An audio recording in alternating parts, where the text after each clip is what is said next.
नमस्कार दोस्तों, आप सभी लोगों का अपने YouTube channel Balaji education centre पर आप सभी का स्वागत है। मैं गोविंद सर जी। हमने आपको पिछले कुछ वीडियो में पूरा बिलियन चैप्टर क्लियर कराया और तत्पश्चात उसके लास्ट वाले वीडियो में कुछ पहले वाले वीडियो में भी हमने न्यूमेरिकल करवाए हैं और लास्ट वाले वीडियो में भी हमने जो बचे हुए न्यूमेरिकल थे वो लास्ट वाले वीडियो में आपको करवाए हैं। फिर हम बार बार आपसे वही बात करते हैं कि पिछले जिन बच्चों ने पिछले वीडियो हमारे नहीं देखे हैं उनको अगले वीडियो कम समझ में आएंगे, तो कृपया पहले पिछले वाले वीडियो आप लोग देख लें और सिस्टम से देख ले एक एक करके, है ना। First lecture, second, third, fourth, fifth, ये सारे लेक्चर एक एक करके देखो। एक दिन में एक लेक्चर कंप्लीट कर लो, आप टोटल क्लियर हो जाएगा। ठीक है ना। आज हम आगे चलते हैं अपना, तो हम दूसरे चैप्टर की ओर चलते हैं, चैप्टर नंबर 2, और चैप्टर का नाम है आपका विद्युत रसायन। ओके, तो विद्युत रसायन की ओर आज हम चलते हैं। ठीक है, देखिएगा।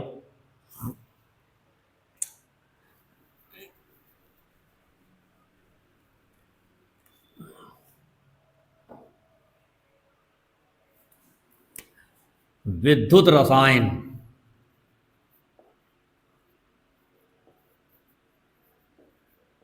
इलेक्ट्रोकेमिस्ट्री, इलेक्ट्रोकेमिस्ट्री, ठीक है भाई, इलेक्ट्रोकेमिस्ट्री। देखिएगा, विद्युत रसायन में सबसे पहले जो आपका चैप्टर टॉपिक है, जैसे आपने हाई स्कूल में पढ़ा होगा, थोड़ा सा हम आपको हिंट के तौर पे पढ़ा रहे हैं। ठीक है ना। देखिएगा, वैद्युत अपघट पदार्थ या विद्युत अपघट पदार्थ, अपघट्य पदार्थ, यहां से हम शुरू करते हैं। आपको जहां से पढ़ना है वो देख लेना, लेकिन हम यहीं से शुरू करते हैं। ये बेस है, आपका जानकारी होनी चाहिए। इलेक्ट्रोलाइट सब्सटेंस, ओके भाई, इलेक्ट्रोलाइट सब्सटेंस, इलेक्ट्रोलाइट सब्सटेंस, ठीक, ओके, ठीक है। तो यहां पर वैद्युत अपघट पदार्थ या विद्युत अपघट पदार्थ क्या होते हैं, क्लास 10th में आपको पढ़ाया गया होगा। थोड़ा सा हम आपको बता देते हैं कि वैद्युत अपघट पदार्थ क्या होते हैं। वे पदार्थ जिनके जलीय विलयन में विद्युत धारा प्रवाहित की जा सकती है या की जाती है ना। तो वैद्युत अपघट पदार्थ ऐसे समझ लो आप, आयनिक पदार्थ। तो आयनिक पदार्थ जो होते हैं, जब उनको हम जल में घोलते हैं तो वो आयनों में वियोजित हो जाते हैं और उनके जलीय विलयन में हम विद्युत धारा प्रवाहित कर सकते हैं। ठीक है, यह करते हैं। तो ऐसे पदार्थ, वे पदार्थ जिनके जलीय विलयन में हम विद्युत धारा सुगमता से प्रवाहित करा सकते हैं, विद्युत धारा आसानी से प्रवाहित हो जाती है या विद्युत धारा प्रवाहित हो जाती है, ऐसे पदार्थों को हम वैद्युत अपघट पदार्थ कहते हैं। समझ में आ रही है ना। तो वैद्युत अपघट्य पदार्थ और वैद्युत अनपघट्य पदार्थ, अभी पिछले वीडियो में हमने आपको क्लियर किया था, विलयन वाले चैप्टर में भी बताया था, जब अपसामान्य अनुभार पढ़ाया था वहां भी हमने आपको जिक्र किया था। वैद्युत अपघट्य इलेक्ट्रोलाइट सब्सटेंस और वैद्युत अनपघट्य नॉन इलेक्ट्रोलाइट सब्सटेंस, यानी कि जो पानी में विलय तो हो जाते हैं लेकिन आयनों में वियोजित नहीं होते हैं, उसको बोलते हैं वैद्युत अनपघट्य पदार्थ। और वे पदार्थ जो पानी में विलय हो जाते हैं, सॉरी, आयनों में टूट जाते हैं, विलय तो हो जाते हैं और साथ में आयनों में भी टूट जाते हैं, यानी आयनन होता है। देखो, वियोजन भी हो यानी विलय भी हो और आयनन भी हो, दोनों बातें हो। क्लियर है ना। तो यहां पर वैद्युत अपघट पदार्थ वे पदार्थ होते हैं जिनके जलीय विलयन में विद्युत धारा प्रवाहित होती है। ऐसे पदार्थों को हम वैद्युत अपघट पदार्थ कहते हैं। ठीक, समझ में आ रहा ना। अब देखिएगा, तो यहां पर वैद्युत अपघट पदार्थ इलेक्ट्रोलाइट सब्सटेंस, तो इलेक्ट्रोलाइट सब्सटेंस वे पदार्थ जिनके जलीय विलयन में विद्युत धारा प्रवाहित होती है या हो जाती है, विद्युत अपघट पदार्थ कहलाते हैं। विद्युत अपघट पदार्थ कहलाते हैं। समझ में आई? तो ये आपके वैद्युत अपघट पदार्थ की परिभाषा है। क्लियर है? तो वैद्युत अपघट पदार्थ की परिभाषा है ये आपकी वैद्युत अपघट पदार्थ। ठीक है ना? अब वैद्युत अपघट पदार्थ को हम थोड़ा साइड दो भागों में डिवाइड करते हैं। ये देख लो इसको ध्यान से, है ना? वैद्युत अपघट पदार्थ को हम दो भागों में बांटते हैं।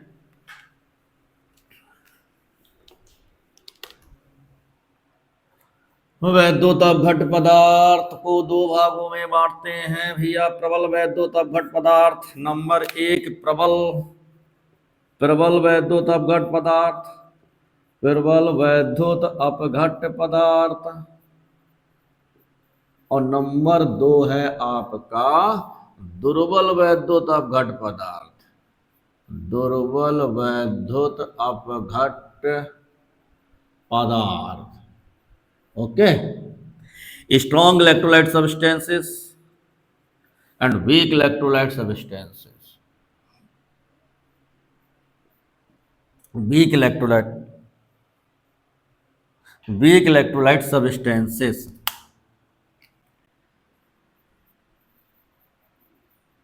वीक इलेक्ट्रोलाइट सब्सटेंसेस, है ना? Strong electrolyte substances and weak electrolyte substances. Clear? तो यहां पे थोड़ा ध्यान देना, ये आपका प्रबल वैद्युत अपघट पदार्थ है, वो दुर्बल वैद्युत अपघट पदार्थ है। प्रबल वैद्युत अपघट पदार्थ क्या होता है? जो पूर्ण रूप से जिसका आयनन होता है, पूर्ण रूप से आयनन, पूर्ण रूप से आयनन, पूर्ण रूप से आयनन, कंप्लीटली आयनाइज्ड। और ये होते हैं आंशिक रूप से आयनन, आंशिक आयनन, है ना? समझ में आ रही है? पूर्ण रूप से आयनन, पूर्ण रूप से मतलब क्या होता है? पूर्ण रूप से मतलब क्या होता है कि जैसे मान लीजिए किसी वैद्युत अपघट पदार्थ को हमने जल में घोला, विलय तो हो जाता है, साथ में आयनाइजेबल भी होना चाहिए, यानी कि नंबर ऑफ आयन्स 100% वो आयनों में टूट जाना चाहिए। 100% नहीं, 99%, 98%, मतलब मैक्सिमम अवस्था में वो आयनों में वियोजित हो जाए। जैसे NaCl है, NaCl को हमने डाला मान लो पानी में, तो वो NaCl विलय तो हो गया, एक विलयता एक अलग बात है, आयनन भी होना चाहिए, आयनिजेशन होना चाहिए, आयनन होना चाहिए, आयनों में टूट जाना चाहिए, Na+ और Cl- में टूट जाए। ठीक है? पूर्ण रूप से जब आयनों में टूट जाता है तो उसे हम बोलते हैं प्रबल वैद्युत अपघट पदार्थ। क्लियर है? और दुर्बल वैद्युत अपघट पदार्थ क्या होता है? जिनका आयनन आंशिक रूप से होता है, कम होता है, 50% हो जाए, 40% हो जाए, 30% हो जाए, ये आपका आंशिक आयनन होता है। समझ में आ रही बात भाई? तो ये आपका पूर्ण रूप से आयनन, आंशिक रूप से आयनन। ठीक है ना? ये प्रबल वैद्युत अपघट पदार्थ है, ये दुर्बल वैद्युत अपघट पदार्थ है। प्रबल वैद्युत अपघट पदार्थ आपके पूर्ण रूप से आयनित होते हैं और दुर्बल वैद्युत अपघट पदार्थ आंशिक रूप से आयनित होते हैं। ठीक है ना? पूर्ण रूप से आयनन हो जाता है। अब इसमें एग्जाम्पल आ जाते हैं, जैसे एग्जाम्पल देखिएगा,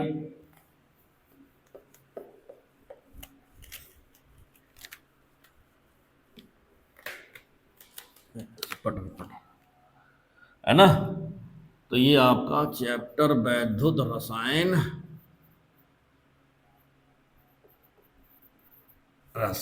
इलेक्ट्रोकेमिस्ट्री, प्रबल वैद्युत अपघट पदार्थ, प्रबल स्ट्रॉन्ग प्रबल वैद्युत अपघट पदार्थ, अपघट पदार्थ। मैंने बोला पूर्ण रूप से आयनन कैसा होता है भाई? पूर्ण आयनन, कंप्लीटली आयनाइज्ड। ये अब इसमें एग्जाम्पल आ जाओ भाई। हम जैसे कहते हैं अम्ल, इसमें अम्ल भी होंगे, क्षार भी होंगे, लवण भी होंगे। अम्ल, क्षार, लवण, ये इसके एग्जाम्पल में आ जाओ। पूर्ण आयनन, मैंने बोला प्रबल अम्ल, तो प्रबल अम्ल HCl, H2SO4, HNO3, ये आपके प्रबल वैद्युत अपघट पदार्थ हैं, यानी प्रबल अम्ल है। इनको अगर हम पानी में घोलते हैं कि, है ना, तो ये पूर्ण रूप से इनका आयनन हो जाता है। ओके, समझ में आ रही? यहाँ देखिएगा, पूर्ण, ये आपले अम्ल हो गए, प्रबल अम्ल, प्रबल क्षार, क्षार धातुओं से बने वाले क्षार NaOH, KOH, CaOH का होल ट्वाइस, ये NaOH, KOH, C calcium hydroxide, ये आपके सभी प्रबल क्षार हैं। मतलब प्रबल वैद्युत अपघट पदार्थ तो सभी हैं, ये सारे के सारे प्रबल वैद्युत अपघट पदार्थ हैं। ये प्रबल अम्ल, ये प्रबल क्षार हैं, प्रबल लवण। अब प्रबल लवण में क्या, अम्ल प्रबल अम्ल प्रबल क्षार से बनने वाले लवण, है ना। तो NaCl बना लो, NaCl, इसमें चाहे जितने एग्जाम्पल इन्हीं से बनाओ आपस में, NaCl हो जाएगा, KCl हो जाएगा, है ना, कैल्शियम क्लोराइड हो जाएगा, है ना, कैल्शियम नाइट्रेट हो जाएगा, ये आपके प्रबल लवण हो गए भाई, ठीक है ना। समझ में आ रहा होगा मेरे ख्याल से। तो यहाँ पे जो बातें आपको ना समझ में आए, क्लियर ना हो, वो हमने बोला कि साहब जब लाइव क्लास चला करें तो वहाँ पे कमेंट में आप अपनी बात जरूर लिखा करें। लाइव रहोगे तो कमेंट डालोगे। यहाँ देखो ध्यान से, तो ये चीज़ आपको ध्यान से सुननी है, समझनी है। तो प्रबल ये बेस है भाई, हम फिर बताए दे रहे हैं आपको। हाँ, ये बेस है आपका प्रबल वैद्युत अपघट पदार्थ, दुर्बल वैद्युत अपघट पदार्थ, strong electrolyte substances, weak electrolyte substances, ये मोस्ट इंपॉर्टेंट चीज़ें से एक आध ऑप्शनल क्वेश्चन में आपको जरूर मिलेगा, मिलता भी है ना। इसमें से सबसे स्ट्रॉन्ग एसिड कौन सा है, सबसे बेस एसिड है ना, स्ट्रॉन्ग बेस कौन सा है, इस प्रकार के क्वेश्चन आपको मिलते हैं। तो थोड़ा सा है जरूर, पीछे आगे का उससे कोई मतलब, लेकिन काम आता है, चैप्टर से रिलेटेड है। तो ये आपको समझ में आया होगा जहाँ तक है मेरी बात। प्रबल वैद्युत अपघट पदार्थ, दुर्बल वैद्युत अपघट पदार्थ। तो प्रबल वैद्युत अपघट पदार्थ में हमने आपको प्रबल अम्ल लिया, प्रबल क्षार लिया और प्रबल लवण लिया। उसी प्रकार से हम आपको दुर्बल वैद्युत अपघट पदार्थ के बारे में बताते हैं, ठीक है। दुर्बल वैद्युत अपघट पदार्थ, वीक इलेक्ट्रोलाइट सब्सटेंसेस।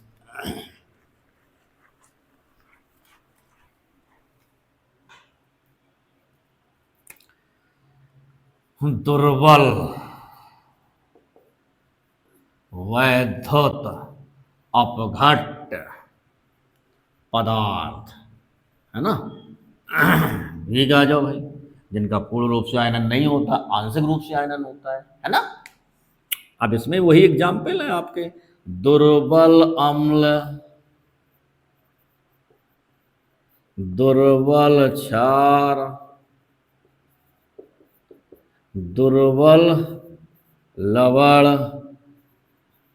अम्ल क्षार लवण हाई स्कूल में चैप्टर है भाई, है ना। है? देखो नया मार्कर से तुमको दिखाएं, दूर से दिखे, है ना, दिख रहा है लाल लाल। दुर्बल अम्ल, दुर्बल माने दुर्बल यार, है ना, जो कम वियोजित हो, कम आयनित हो। अब इसमें आपका जैसे एस्टिक एसिड CH3COOH, है ना, दिख रहा है।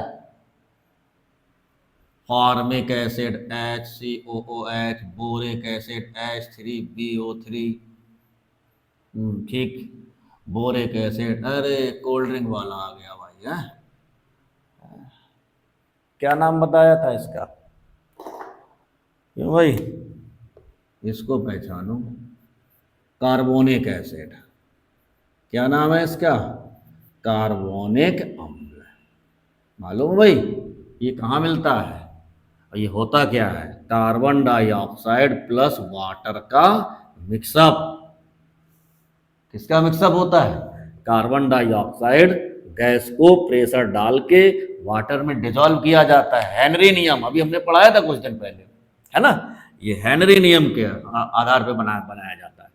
तो कार्बन डाइऑक्साइड को वाटर में डिसॉल्व किया जाता है, बन जाता है कार्बोनिक एसिड। और कार्बोनिक एसिड कहाँ पर होता है, जितनी भी कोल्ड ड्रिंक्स हैं आपकी, है ना, सब में तो यही कार्बोनिक एसिड होता है। अच्छे से बढ़िया है, पीते हो। जैसे कभी कभी एग्जामिनर पूछ भी देता है, एक बार पूछ दिया था कि बताओ भाई कार्बन डाइऑक्साइड को हम खा पी सकते हैं, तो बच्चे बोले बहू तो जहरीली होती, विषैली होती, उसको हम कहाँ से खा पी सकते हैं, वो कैसे खा पी लेंगे, क्यों भाई, लेकिन किस रूप में हम ले सकते हैं, है ना, तो वो चीज़ जानकारी होनी चाहिए। तो कार्बन डाइऑक्साइड को हम पानी के साथ बड़े आराम से, है ना, और कार्बोनिक एसिड के रूप में बढ़िया पीते हैं और फिर डकार मारते हैं अच्छे से। तो नुकसानदायक है कार्बन डाइऑक्साइड, है ना, नुकसानदायक है। लेकिन यहाँ पर हम आपको ले चलते हैं फिर अपने टॉपिक पे आओ, दुर्बल अम्ल। दुर्बल अम्ल है, दुर्बल अम्ल है, दुर्बल अम्ल है, दुर्बल अम्ल है। ओके, HCN भी दुर्बल एसिड होता है, हाइड्रोजन सल्फाइड भी दुर्बल एसिड होता है। ये सब दुर्बल अम्ल हैं जो कम वियोजित होते हैं या कम आयनित होते हैं, ठीक है ना। तो एस्टेक अम्ल, फॉर्मिक अम्ल, नाम ना याद तो फिर हम बताए दे रहे हैं। एस्टेक अम्ल, फॉर्मिक अम्ल, बोरिक अम्ल, कार्बोनिक अम्ल, हाइड्रोसाइनिक अम्ल, हाइड्रोजन सल्फाइड अम्ल, समझ में आ रही है। ये सब आपके दुर्बल अम्ल है। दुर्बल क्षार, दुर्बल क्षार इकलौता है बेचारा है अमोनियम हाइड्रोक्साइड। क्या है भाई? Ammonium hydroxide. क्लियर है? ये आपका दुर्बल क्षार है। और दुर्बल लवण, अब इन्हीं दोनों से मिला दो, दुर्बल लवण बन जाएंगे। देखो कितने, इसमें तो आपका एक ही रहेगा ना, अमोनियम आपका एक रहेगा और पीछे निगेटिव वाला मिलाते जाओ। भाई धनात्मक आयन क्या है? अमोनियम। इसमें ऋणात्मक क्या है? एसीटेट। इसमें ऋणात्मक क्या है? फॉर्मेट। इसमें ऋणात्मक क्या है? बोरेट। इसमें ऋणात्मक क्या है? कार्बोनेट, है ना। इसको मिलाओ आप, अमोनियम, हम कहते हैं कार्बोनेट, तो यहाँ 2 हो जाएगा, यहाँ CO3 हो जाएगा। अमोनियम एसीटेट, तो अमोनियम एसीटेट को थोड़ा उल्टा लिखा जाता है, ऐसे करके भी लिख सकते हो, CH3COO NH4, दिख रहा है? ठीक है। तो अमोनियम कार्बोनेट, अमोनियम एसीटेट, है ना, ammonium borate, ammonium cyanide, NH4CN, ये सभी आपके कैसे हैं भाई? दुर्बल लवण है। क्या है भाई? दुर्बल लवण है। कोई समस्या? वीडियो क्लियर है, साफ सुथरा दिख रहा है, कोई दिक्कत नहीं है। देखो भाई, तो ये क्लियर है भाई, कोई समस्या यहाँ तक? तो मैंने आपको दुर्बल और प्रबल वैद्युतपघट पदार्थ के बारे में जानकारी दी। द मोस्ट इंपॉर्टेंट है ये टॉपिक जानकारी के लिए, कंपटीशन में बहुत पूछा जाता है। दुर्बल एसिड, है ना, वीक एसिड, स्ट्रॉन्ग एसिड पूछे जाते हैं। तो एसिड की जो वीकता है या क्या मतलब, ये वीक क्यों बोला जाता है या स्ट्रॉन्ग क्यों बोला जाता है, वो फिर आप हैं रासायनिक साम चैप्टर में है, फर्स्ट ईयर में है, और हम उसको जब डील करेंगे तब बताएंगे। देखो ध्यान पर, तो ये आपका दुर्बल अम्ल, दुर्बल क्षार, दुर्बल लवण हो गया। क्लियर है भाई? तो इतनी सारी चीजें हमने आपको बताई वैद्युतपघट पदार्थ। तो वैद्युतपघट पदार्थ क्या होते हैं? वे पदार्थ जो जलीय विलयन में या जिनके जलीय विलयन में विद्युत धारा प्रवाहित हो जाती है, उसे हम वैद्युतपघट पदार्थ कहते हैं। वैद्युतपघट पदार्थ मीन्स, एक बात याद रखो, आयनिक पदार्थ। और आयनिक पदार्थ जल में आयनों में क्या नाम, वियोजित हो जाते हैं। ठीक है, ये आपका आयनिक हो गया। तो इतना समझ में आया होगा मेरे ख्याल से। नेक्स्ट,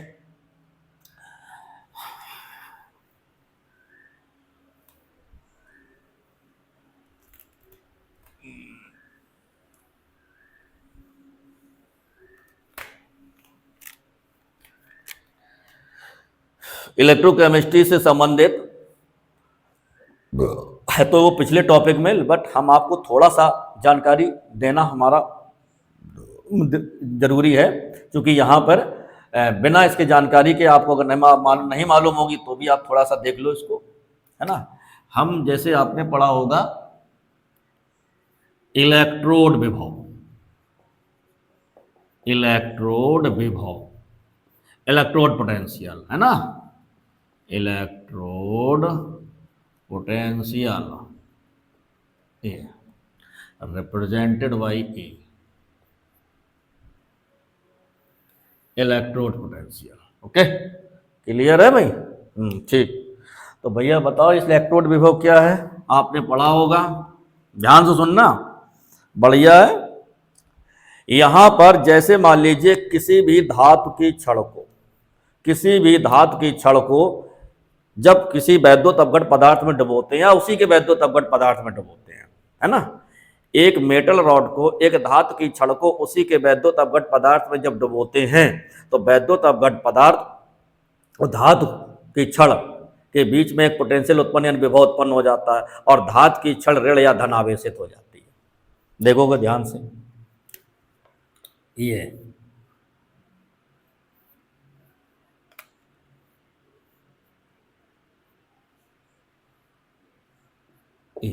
है ना। तो जब किसी धातु की छड़ को, जब किसी धातु, फिर सुन लो एक बार ध्यान से, जब किसी धातु की छड़ को उसी के वैद्युतपघट पदार्थ में डुबोया जाता है तो धातु की छड़ ऋण या धन आवेशित हो जाती है और उन दोनों के बीच एक बल कार्य करने लगता है, विद्युत वाहक बल उत्पन्न होता है। जितना यहाँ से बल उत्पन्न होता है उतना ही यहाँ से विभव उत्पन्न होता है। तो इन दोनों, आपने फिजिक्स में इसको प्रैक्टिकल करके दिखाया जाता है, सेल वाला, है ना। करने को आप केमिस्ट्री में कर सकते हो। तो यहाँ देखिएगा, जब ये धातु की छड़ है ना, किसी भी धातु की छड़ को हम ये वैद्युत अपघट पदार्थ में डुबो दिया। मान लीजिए सपोज दैट ये जिंक की छड़ है, आपने पढ़ी होगी, और ये आपका हो गया zinc sulphate solution. Zinc sulphate ये सॉलिड है, ये एक्वस है, ठीक है ना।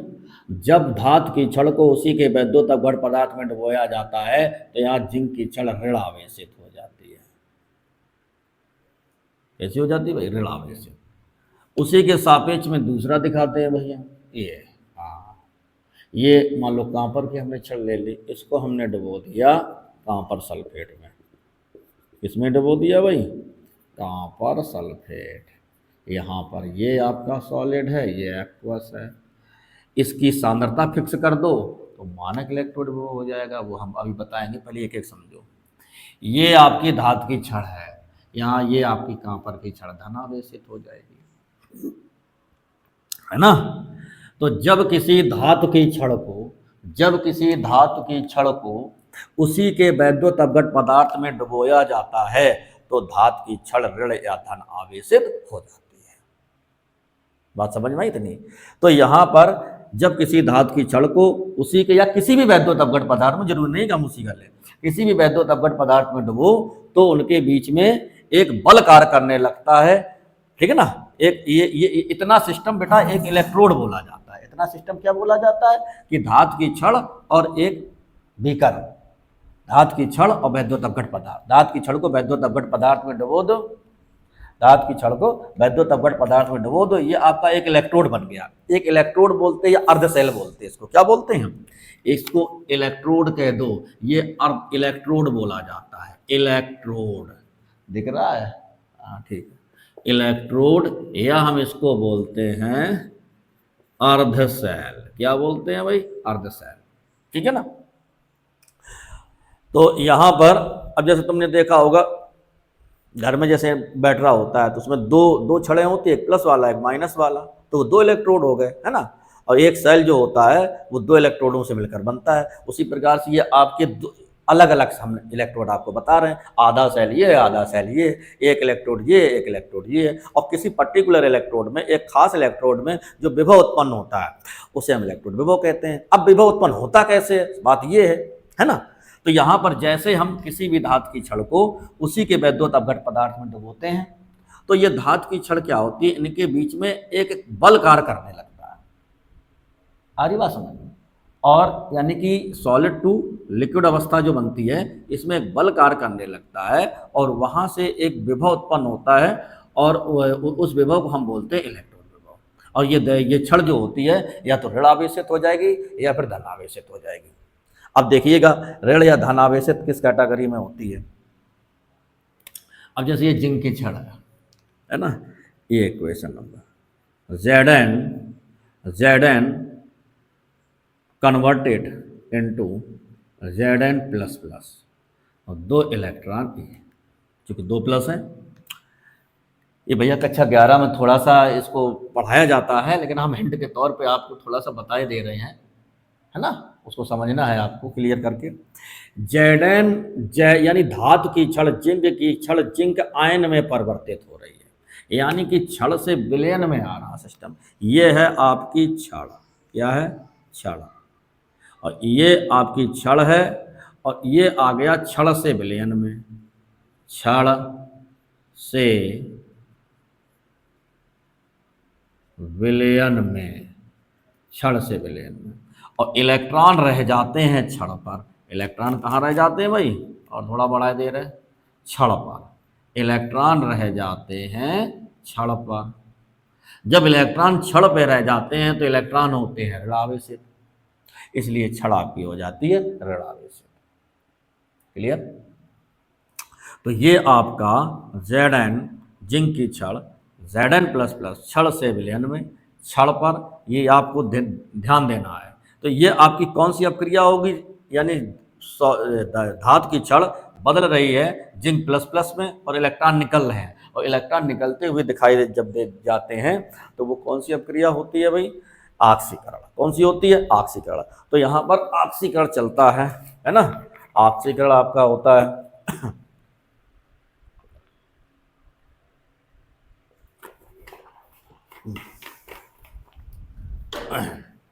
देखिए सॉरी, अब दूसरी कंडीशन में क्या होता है भाई? कंडीशन नंबर 2, ठीक, यहां कर देते हैं दूसरे वाले को, ठीक। धातु, अब इसमें क्या होता है कि छड़ से विलयन में आ रहा था, यहां से विलयन से छड़ में जाता, उल्टा। अब देखो Zn SO4 है तो यहाँ विलयन में Zn प्लस प्लस अलग हो जाएंगे, SO4 माइनस माइनस अलग हो जाएंगे। उसी प्रकार से यहाँ पर Cu प्लस प्लस अलग हो जाएंगे और सल्फेट माइनस माइनस अलग हो जाएंगे। क्लियर? यहाँ से क्या होता है, Zn विलयन में आते हैं, यहाँ से कॉपर आयन कहाँ जाते हैं? छड़ पे जाते हैं, तो उल्टी रिएक्शन होती है। Cu प्लस प्लस 2 इलेक्ट्रॉन लेके क्या बनेंगे? C। ये आपकी अपचयन अपक्रिया, ये ऑक्सीकरण अपक्रिया है। कैसी अपक्रिया है? ऑक्सीकरण अपक्रिया। ऑक्सीकरण अपक्रिया, ऑक्सीकरण अपक्रिया। और यहाँ जो विभव उत्पन्न होगा इसको बोलते हैं ऑक्सीकरण विभव। ऑक्सीकरण अपक्रिया दिख नहीं रहा, ऑक्सीकरण अपक्रिया, ऑक्सीकरण विभव, ऑक्सीकरण विभव। और यहाँ अपचयन अपक्रिया हो रही है ना। अब देखो यहाँ क्या है, सिस्टम उल्टा है, विलयन से छड़ पे जा रहा है, यानी विलयन से छड़ पर,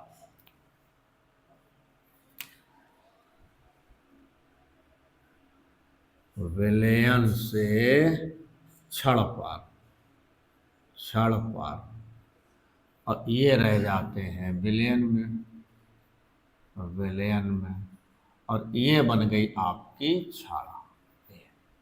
देख लो कंडीशन इसमें, है ना, समझ में आ रही होगी। तो यहाँ पर क्या होता है, उल्टा होता है, विलयन से छड़ पर। तो आपके धनायन है भाई, ये आपके कॉपर आयन है, कहाँ जा रहे हैं? विलयन में। कॉपर आयन आपके जा रहे हैं विलयन में, तो धनात्मक ये छड़ कैसी हो जाती है? धनावेश से, और ये छड़ बन जाती है, यानी कि यहाँ पर इलेक्ट्रॉन रह जाते हैं विलयन में। तो उल्टा होता है, यहाँ पर ऑक्सीकरण अर्धअपक्रिया हो रही है, यहाँ पर अपचयन अर्धअपक्रिया हो रही है। और अर्ध सेल में अर्धअपक्रिया ही होती है, कंप्लीट सेल में यानी कि सेल में दोनों अपक्रियाएं होती हैं, जैसे हम रिडॉक्स अपक्रिया बोलते हैं, है ना, ऑक्सीकरण अर्धअपक्रिया और अपचयन अर्धअपक्रिया। तो यहाँ पर यह आपका ऑक्सीकरण प्रोसेस हुआ। इलेक्ट्रोड विभव फिर समझ लो, मैंने क्या बोला आपको कि किसी भी धातु की छड़ को जब उसी के वैद्युत अपघट पदार्थ में डुबोया जाता है तो धातु की छड़ ऋण या धनावेशित हो जाती है, और उनके बीच एक बल कार्य करता है, और जितना ज़्यादा बल उत्पन्न होता है उतना ही उसमें से विभव उत्पन्न होता है। ठीक है, तो ये आपका विभव के बारे में जानकारी होगी, इलेक्ट्रोड विभव। कौन सा विभव भाई? इलेक्ट्रोड विभव। ठीक है, इलेक्ट्रोड विभव ऋणात्मक भी हो सकता है, धनात्मक भी हो सकता है, यानी कि कैथोड वाले पोर्शन पे भी हो सकता है, एनोड वाले पोर्शन पे भी हो सकता है। ठीक है भाई, ऑक्सीकरण विभव उत्पन्न हो रहा है तो एनोड विभव है, और अपचयन पे उत्पन्न हो रहा है तो क्या नाम, कैथोड विभव है। ध्यान रखना, ऑक्सीकरण पर हमेशा एनोड पर ऑक्सीकरण होता है और कैथोड पे अपचयन होता है। यहाँ उत्पन्न होने वाले विभव को हम बोलेंगे अपचयन विभव। ठीक है, समझ में आया होगा भाई, है ना। तो ये देख लो अच्छे से, बढ़िया टॉपिक है इलेक्ट्रोड विभव। इलेक्ट्रोड विभव आपको क्लियर हो गया होगा। इलेक्ट्रोड विभव से रिलेटेड आपका आता है मानक इलेक्ट्रोड विभव, है ना। मानक इलेक्ट्रोड विभव, standard electrode potential. Standard electrode potential क्या होता है देखिएगा, इसको हटाते हैं।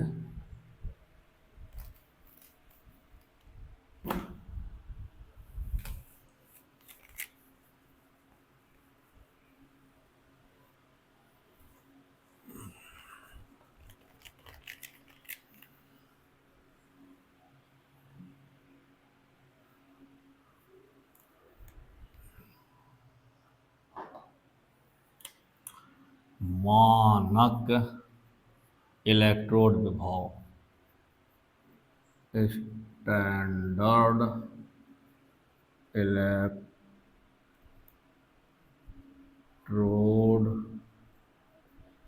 पोटेंशियल है, स्टैंडर्ड इलेक्ट्रोड पोटेंशियल, ठीक है।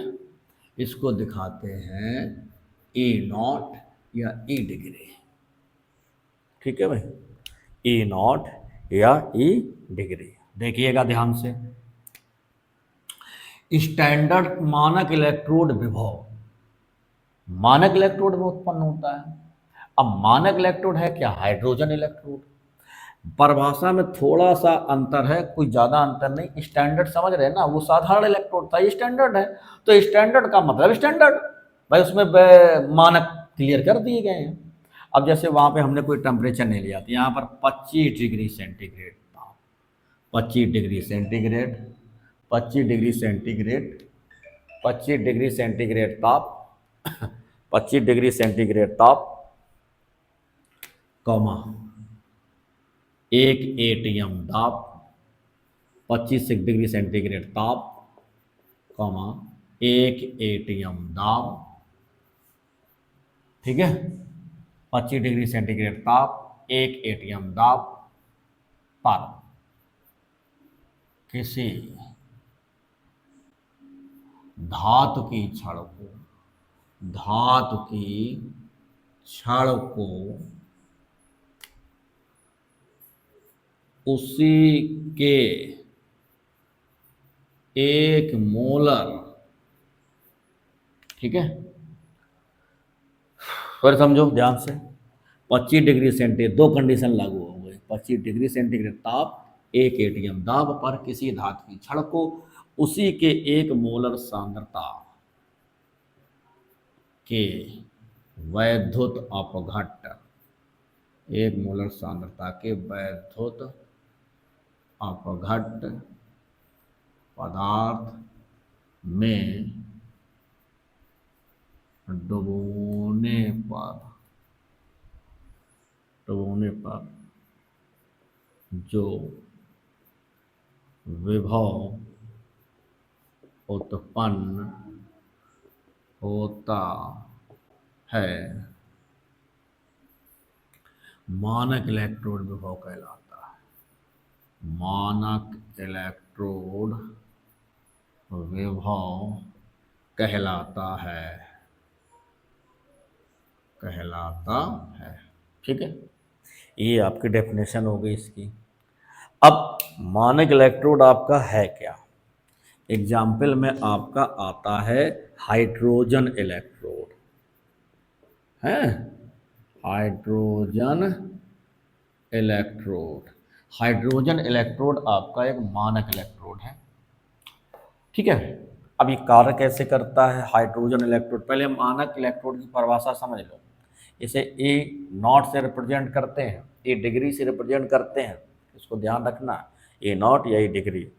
मानक इलेक्ट्रोड विभव की हम बात कर रहे हैं। मानक इलेक्ट्रोड विभव किसे कहते हैं? तो उसी इलेक्ट्रोड विभव में थोड़ा सा अंतर है, वहाँ पर देखो 3 चीज़ें बढ़ी हैं, 25 डिग्री सेंटीग्रेड ताप, 1 एटीएम दाब और 1 मोलर सांद्रता। ये 3 चीज़ें बढ़ाई गई हैं, 3 चीज़ों से आपका चेंजमेंट हो गया। ये बाय उसमें सिंपल था। हाइड्रोजन इलेक्ट्रोड आपका एक मानक इलेक्ट्रोड है ना। हाइड्रोजन इलेक्ट्रोड आपका एक मानक इलेक्ट्रोड है। हाइड्रोजन इलेक्ट्रोड का हम डायग्राम बनाए दे रहे हैं, देखना।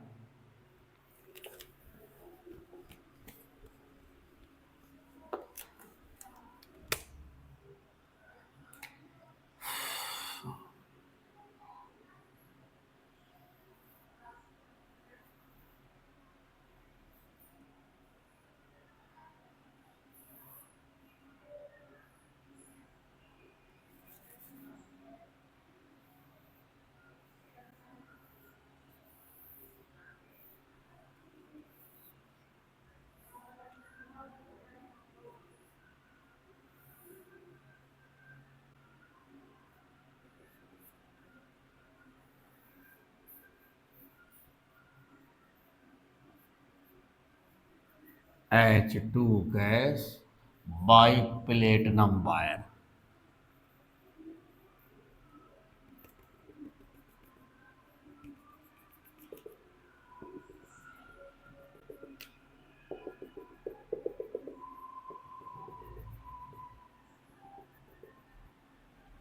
ये प्लेटिनम वायर, ये है H आयन विलयन जिसकी मोलरता है 1, ठीक है। और ये कंडीशन है 25 डिग्री सेंटीग्रेड और कॉमा 1 एटीएम दाब, ठीक है। ध्यान से देख लो इसको। हाइड्रोजन गैस को प्लेटिनम तार की सहायता से एच आयन 1 मोलर सांद्रता वाले एच आयन विलयन में डुबोया जाता है, यानी कि H2 गैस किसके द्वारा? पीटी के द्वारा सिंगल लाइन किस में डुबोया जा रहा है? एच आयन में, इसमें। और मोलरता कितनी थी ब्रैकेट में? 1 एम। तो एक आधे इलेक्ट्रोड को ऐसे करके दिखा भी सकते हैं हम हाइड्रोजन इलेक्ट्रोड को। अरे बात समझ में? ये हाइड्रोजन इलेक्ट्रोड को रिप्रेजेंट करने का तरीका है। तो इसको आप ध्यान से देखो और ध्यान से समझो। तो यहाँ पर ये आपका 25 डिग्री सेंटीग्रेड ताप पर 1 एटीएम ताप पर हाइड्रोजन गैस को प्लेटिनम तार की सहायता से 1 मोलर सांद्रता वाले एच आयन विलयन में डुबोया जाता है। क्लियर है भाई? तो ये आपका ये हाइड्रोजन इलेक्ट्रोड बन गया। हाइड्रोजन इलेक्ट्रोड का डायग्राम है। अब हाइड्रोजन इलेक्ट्रोड एक स्टैंडर्ड इलेक्ट्रोड है। कैसा इलेक्ट्रोड है?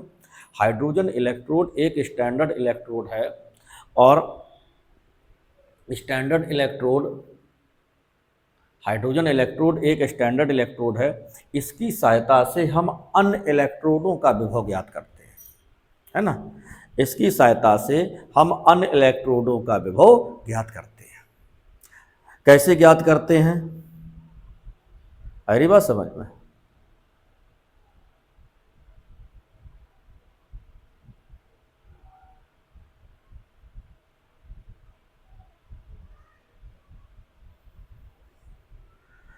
तो हाइड्रोजन इलेक्ट्रोडों की सहायता से, या हाइड्रोजन इलेक्ट्रोड इसे हम मानक इलेक्ट्रोड कहते हैं, इसकी सहायता से हम अन्य इलेक्ट्रोडों का विभव ज्ञात करते हैं।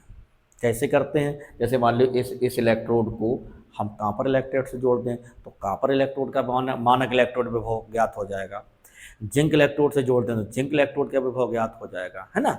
ऐसे करके हम एक एक करके सभी इलेक्ट्रोडों को जोड़कर किसी को एनोड पर किसी को कैथोड पर, वो क्रियाशीलता के आधार पर होता है। तो ऐसे करके जब हम जोड़ते चले जाएं तो सभी इलेक्ट्रोडों का हम इलेक्ट्रोड पोटेंशियल यानी इलेक्ट्रोड विभव ज्ञात कर सकते हैं, ठीक है भाई। और उन इलेक्ट्रोड विभव को ज्ञात करके हमने एक सीरीज बनाई थी, आपने पढ़ी होगी कक्षा 11 में, जिसने पढ़ी हो कि क्या पढ़ी होगी? विद्युत रासायनिक श्रेणी। तो विद्युत रासायनिक श्रेणी जो है वो इसी इलेक्ट्रोड से बनाई गई है। किससे बनाई गई है? हाइड्रोजन इलेक्ट्रोड से अन्य इलेक्ट्रोडों को जोड़कर और एक एक करके हम सबका इलेक्ट्रोड विभव निकाल के और एक सीरीज बनाई गई है। मानक अपचन विभव भी कहते हैं। मानक, चूंकि ये मानक इलेक्ट्रोड है, मानक इलेक्ट्रोड से किसी भी इलेक्ट्रोड को जोड़ते हो तो उसका जो विभव ज्ञात होता है उसको भी मानक इलेक्ट्रोड या मानक अपचन विभव कहते हैं, ठीक है। तो इतना आप आज रखिएगा। इसके बाद हम इलेक्ट्रोड विभव है, जो मानक इलेक्ट्रोड विभव है, दूसरे इलेक्ट्रोड का विभव कैसे ज्ञात करते हैं, वह फिर हम अगले वीडियो में आपको शेयर करेंगे। नमस्कार, धन्यवाद।